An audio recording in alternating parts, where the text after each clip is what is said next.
Hey, what's going on? KyleWillson here. Welcome to the video. And in this video, we'll be talking about a YouTuber, Jesse Cox, who covered DrDisrespect's gaming studio coming out.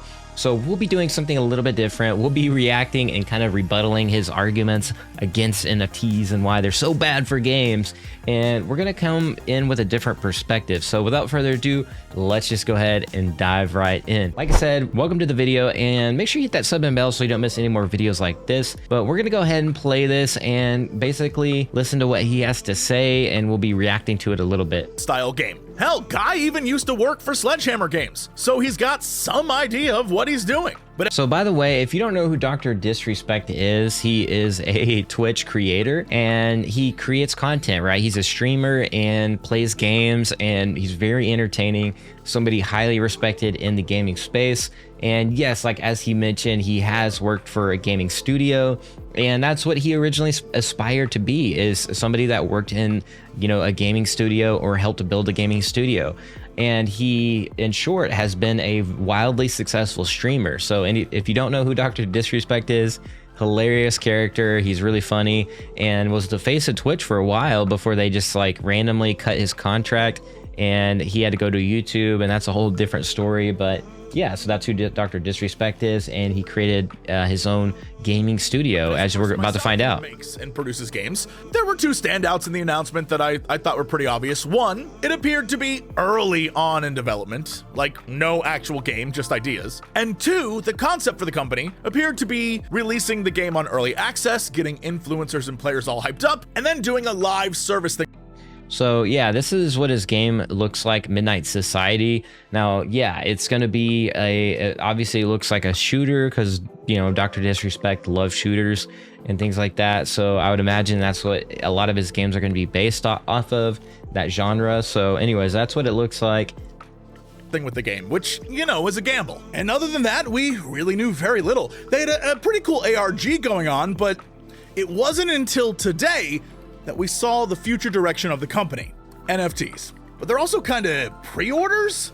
For what? I'm not exactly sure. On the Midnight Society website, you can apply and then purchase a Founder's Pass. So there it is right there. There's what the benefits are. So it's not really like you're guessing, like he tries to paint it. So yeah, it is like you are getting pre-access, and this is what the utilities are. One of a kind Midnight Society sell sign and Visitor Core Cortex that you own, early access to game builds and weapon tests, voting rights on game features, exclusive access to studio events, first dibs on merchandise and future Visitor Cortex drops, in early access to industry guilds via the IEs. So yeah, you do see what you get there. So he tries to act like, you know, you don't know what you're gonna get, but you do know what you're gonna get. Which will be the first in a series of access passes for players looking to get into the game early. Again, no idea what this game is. But yeah, so I mean, we just saw that it's probably going to be a shooter. We know DrDisrespect loves shooters, and we saw the benefits right there. So I don't know why he's trying to act like we don't know anything. But the conceit, I guess, is that you are helping to create it. And the way, I guess, you can start helping is by buying one of 10,000 NFTs priced at $50. And those NFTs could be any number of things, apparently, from a skin to a background, but I'd be pretty pissed if I got a dumb background and a friend of mine got a dope weapon skin. Anyway, yeah, that's just the nature of it. You know, if you buy something and it's like a collection like that and they randomize it, yeah, it's like, who would want the same exact skin as everybody else? Because that's the stuff like kind of Twitch does with their free drops. And it's like at the end of the day, if you're playing the game, like, and you have the same skin as everybody else or the same, you know, gun, like, it's not as cool, right? So what they're doing is they're trying to give everybody something unique. So I don't know why that's necessarily a bad thing. Once claimed, it'll be added to your collection and put on the blockchain. Those one-of-a-kind items, according to the FAQ, allow Midnight Society to identify its most dedicated community members. Which is totally cool, right? Because he just said it's one of a kind and helps identify community members that own those. So with Beanie Babies, you weren't able to do that before. You know, you aren't able to identify who owns a Beanie Baby, but with NFTs, you can. platforms. So I guess it's like buying a thing to show you support the company, and then as a result, you will get in first for early access and potentially even voting rights on some design choices. And honestly, I think we can just simplify the whole thing and say, you are paying $50 to Midnight Society to be a preferred member and get all the advantages. Yeah, so I mean, this is what you see typical with like Kickstarter or platforms like that. You get like early access to the product, or they ship you an extra product or whatever, right? So if you've ever seen those Kickstarter platforms, not too much, a surprise. Advantages of that. But with here on gaming, you actually get cool features and cool perks. And then you get an NFT on the side. But that is where my problem starts. Because if we're saying, hey, buy an early access pass and we'll give you a bunch of nifty stuff, it would be no different than a pre-order bonus. You don't really know what the final product will be, but you like the company or the IP, or in this case, the person. See, he starts with saying like, this is where the problem starts, but I'm not really sure what the problem here is. Like, if you're getting into early and you're getting perks and features and you know what you're getting on that, then I don't know what the problem is with getting in too early with something. It's like investing into stock early. Like, imagine if you got into, Amazon stock, Tesla stock, or Google stock early. Like, I don't understand why he's trying to say that's a bad thing. Personality, and you want to support them. But NFTs come with the unspoken but totally recognized conceit that they will at some point potentially give you, the person who bought it, a chance to make a return on investment. So I don't know, once again, I'm not really sure why that's a bad thing. It's like, if you own things, like I own these collectibles back here, and if I were to list them on eBay, yeah, of course I would make money on that. Like, I'm not really sure what the big hoopla is here. This statue, like, I don't look down upon DC because they made the statue and somebody else might want to buy it. And it's the same with NFTs. Like, if it has these built-in features, somebody else may want to purchase that off of you for a premium. And that's really what's going on here. So anyways, I'm not really sure why that is bad either. You can sell it and make bank, but only if you get in now. And that FOMO is where the scam aspect of NFT. All right, so he does have a point here. Comes in. You see people selling an NFT.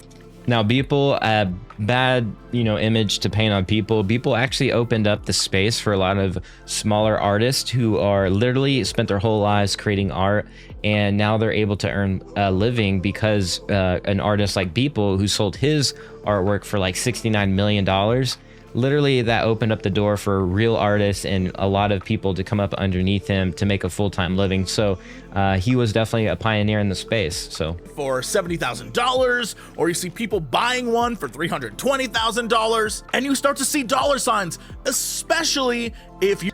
Now, I see a lot of images of Logan Paul, and Logan Paul does not represent the entire NFT space. So anyways, you don't have a lot of dollars to begin with. And most of the time, what's so insidious about this is that FOMO is manufactured. You'll see a celebrity. And Lana Rhodes, like some of these people are not real NFT people. These are people coming into the NFT space to profit. And DrDisrespect is a well-respected person, and he's completely different because he understands games. And I believe he's wise enough to understand NFTs too. So Lana Rhodes is like some, XXX genre trying to come into the NFT space. She created these NFTs and then rug pulled, and AKA like basically exited that whole project of NFTs. And yeah, people definitely lost a lot of money on that, but that's just some of the reality of these NFTs. Like, why, like, don't buy NFTs from people like this. That's all you have to do. That's using an easy, using your common sense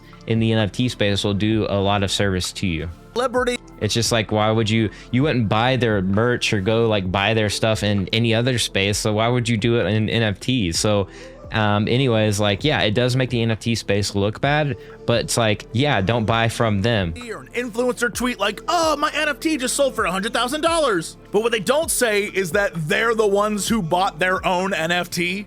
You can view all that stuff on the blockchain, so it's not like an actual like secret. Like, if you really wanted to, you could actually go in and see the transaction history to see if they've actually did that. Now, with some of those projects, yes, but like when you're looking at the higher tiered quality projects, Like, people just don't do that. Like with the Bored Ape Yacht Club, CryptoPunks, there's a lot of cool games coming out that people are just not going to do that. Like, it just doesn't make sense. Just so they could say it's worth $100,000. But this kind of thing gets all the average low info consumers hype on NFTs and want to be involved because they have a chance to make money. If you're gonna sell people on buying into a game that doesn't exist yet, the reward should be the early access, the voting, the, I don't know, 10,000 avatars. But yeah, so DrDisrespect is doing that. So I'm not really sure why he's saying that they should do that when DrDisrespect is doing that. So he is kind of getting off topic and talking about the macro NFT space. Or special items that you'll give them, a normal thing that you would do for someone who is willing to support you. But this other angle adds a whole other factor to it that I think most people don't think about, and the people who do are using it in ways that is really scummy. Because now he does have a point there. Yeah, people that know how to manipulate the, their project or manipulate things, yes, that is definitely something to consider. But that is also in every other industry. Like every industry that you could think of, there always is going to be bad actors, right? With traditional money, there's money launderers. With credit cards, people will try to scam you. There's hackers on the internet. I mean, literally every industry is riddled with bad actors. People that sell cars, they'll try to upsell you on stuff, so this isn't necessarily new. This is just something that's in every industry, and you shouldn't look down on the NFT space because there's a couple of bad actors out there when there's a lot of good that happens on the flip side. So I think a lot of people shouldn't focus on a couple of bad actors when there's like a billion good actors that are trying to build a lot of good things in the space. Now you're selling them the subconscious lie that this NFT could be worth something, like a Beanie Baby or that Darth Maul episode. So he said subconscious lie, and I mean, we look at Fortnite skins, we look at like all the things on games already that we want. It's a flex, right? Some people actually have sold their accounts because they have that season 1 skin or whatever, right? And so that's kind of the same idea with NFTs. It's like, except you actually own it. And so that's not necessarily a lie. That is something we've seen in generationally with games. Like we've seen, RuneScape and a bunch of other these games where they have these like built-in economies, and people literally make full-time incomes on those games or have in the past. And so it's the same idea here, but you actually own these digital assets. It's not like fake. So anyways, it's not a lie. This is just something that's it's natural, and it's the human evolution, the literal digital renaissance of what is going on, not only in games, but everything else. And so, yeah, and like I said, with Beanie Babies, that's a terrible example because they can't see that you own that Beanie Baby. But with NFTs, as he mentioned earlier in this video, the creators can actually see that you own that, and they can give you perks and features and things that, were not possible before NFTs, and special events. Like, it affects the in real life physical world too. As you saw, like one of the features was in real life, like events essentially. And so anyways, Episode 1 mint condition inbox action figure. Sure, it could be worth something, but only if someone wants to buy it. And at this moment, these NFTs are being sold for a game that doesn't exist, that is a year or more away, that definitely will change over the course of development, and is a live service game that lives or dies by active players. Yeah, you're just saying like, yeah, you do have to have a buyer for an NFT, but that's only if you want to sell it. So what if you don't want to sell it? What if you just want to have the founder NFT and just to flex that you were an early supporter? And so it's like, not everybody wants to sell their NFTs. So he's automatically assuming people want to sell and make money. And that's not the case. It's like, well, what if I'm a gamer and I just want to buy an NFT and I just want to play the game? Like, that's okay, because it only costed you $50. It's not like DrDisrespect is charging thousands of dollars. Like, he's not doing anything nefarious here, and it helps him, get jumpstart his gaming studio. I think that's really cool. And anyways, I thought that was a bit silly. Sure, if you want to sell your NFT, you can do that. There's probably going to be somebody that buys it for sure. But anyways. And this still hinges around the idea that in a year or two, people will still give a damn about NFTs. NFTs have been around since 2017. So he says a year or two. They've already been around for a while, and they're definitely not going anywhere.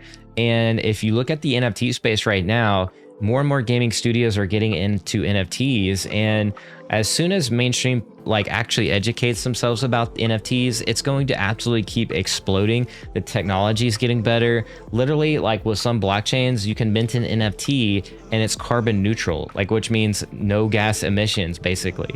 So which is huge. It's like sending 2 emails on some of these blockchains, which before, yes, there was an environment thing, but like I said, with any new thing, it has to be updated. It has to be better. With your home computer uses a ton of energy. And now they're making things that are run more efficiently and better. And that's how like fridges used to run. I mean, literally all appliances in your home used to consume a ton of energy. And nowadays, now they have Energy Stars on them and they've been updated. They've been upgraded, more efficient. And we have seen the rise of smart technology. And so, yeah, like anyways, that's just like a whole different topic. But yeah, that's just as more people get educated in this whole NFT movement, what it actually means, the digital renaissance, and people actually own their own content. They actually own their own, you know, digital assets. That's huge because it allows people to, yeah, they could make a living now, or maybe they want to launch their own project. And before that wasn't possible. And now as a producer, I'd be worried, what if we don't deliver? Or deliver a subpar game? We're gonna get review bombed to hell. And there goes our live service game. So now you and the devs are spending all your time trying to market the exclusiveness of the NFTs and keep those people happy and get other people jealous about having not bought in early. And instead of a game, you have created a marketplace.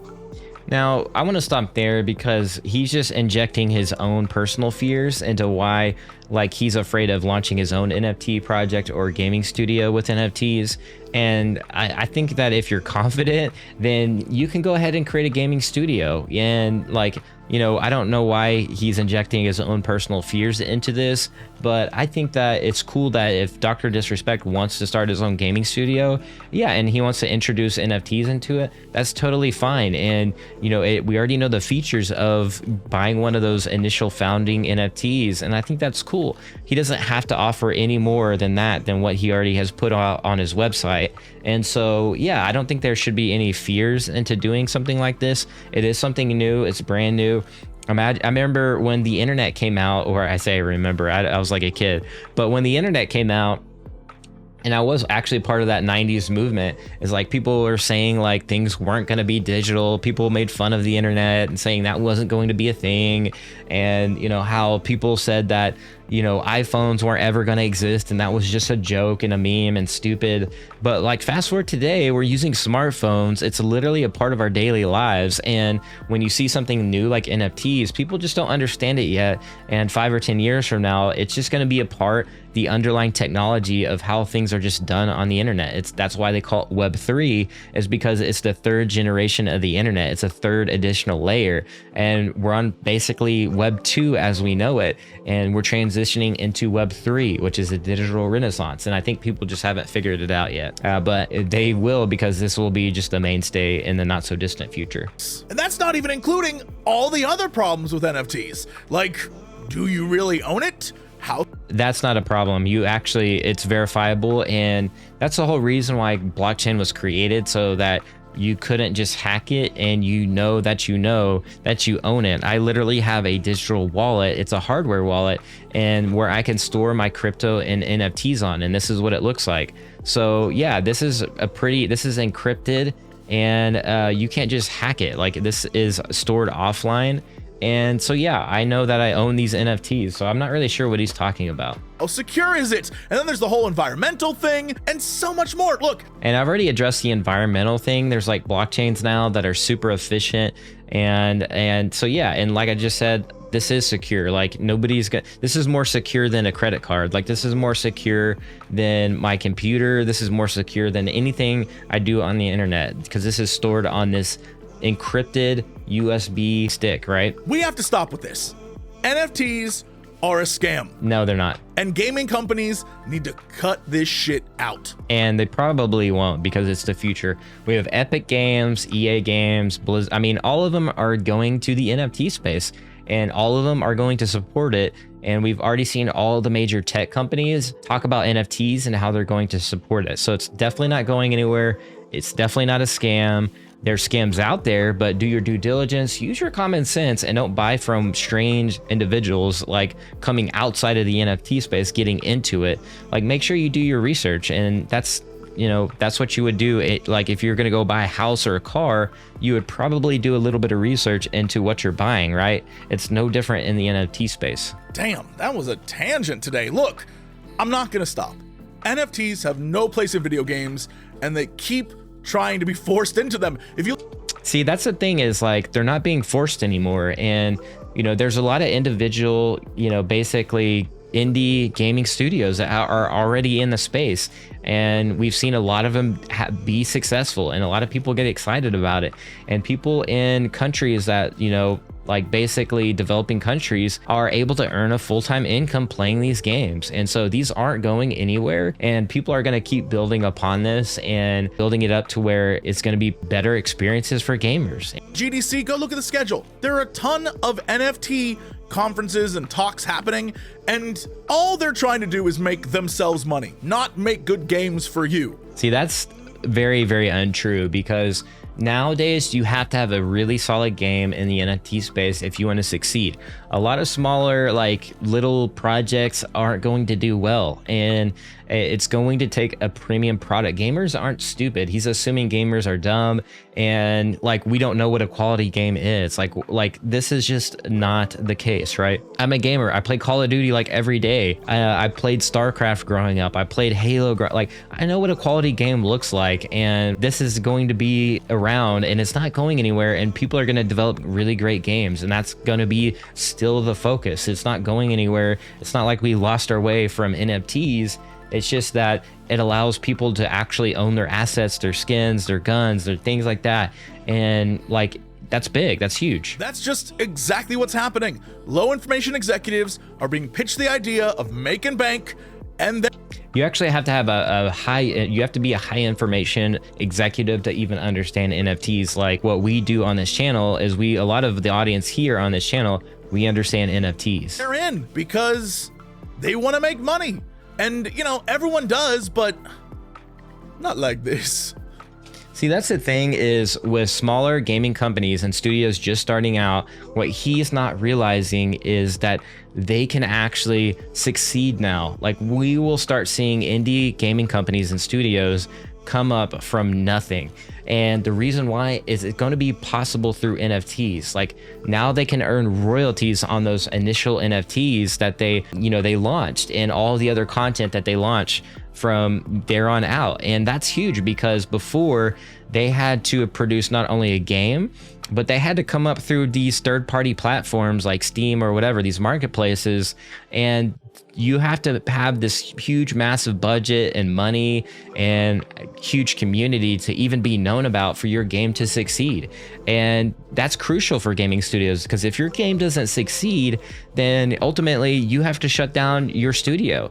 And with NFTs, it allows these companies to generate revenue and create royalties. And that is huge, because now they can hire developers and quality, developers, and we will get way better games in the future, not only from NFTs, but because of NFTs. And we will see these smaller indie studios rival big studios, and we won't see like all this, crazy stuff. We'll see quality games come from this space. And I think that's huge, because I don't know about you, but I think competition is always a good thing. And anyways, I think that's huge. I think that's big, and NFTs aren't going anywhere. Not like this. Anyway, that's it for today's episode. Man, that was a wild one. Thank you so much for all the support and the comments and the likes and the subscribes and the shares. It means the world to me. Also, thank you to everyone over on patreon.com/Jesse Cox. So anyways, that's all I got for this video. The guy's really good at painting a picture and kind of skipping around all the details. And I get he's got his agenda, and I get he's like got his viewers and his things that he needs to do. And maybe he sees NFTs as bad, but he's definitely not fully educated. There's like, he's focusing on this little sliver of why NFTs are bad, when there's like literally this huge margin of why NFTs are good, which we've talked about. And I think the good like far outweighs anything he's mentioned in this video. But that's all up to you. What is your thoughts on this video? Do you think NFTs are good for games? And do you think they're going to be the future? Well, let me know your comments below, even the bad. I know there's bad stuff out there in an NFT space. I know because I'm in it every day. So yeah, I'm curious what your thoughts are. Do you like this video? Smash the like if you did, and hit that sub and bell so you don't miss any more videos like this. As always, I'll see you guys in the next video at the blockchain. Be like an NFT, be authentic, and I'll catch y'all later. Peace.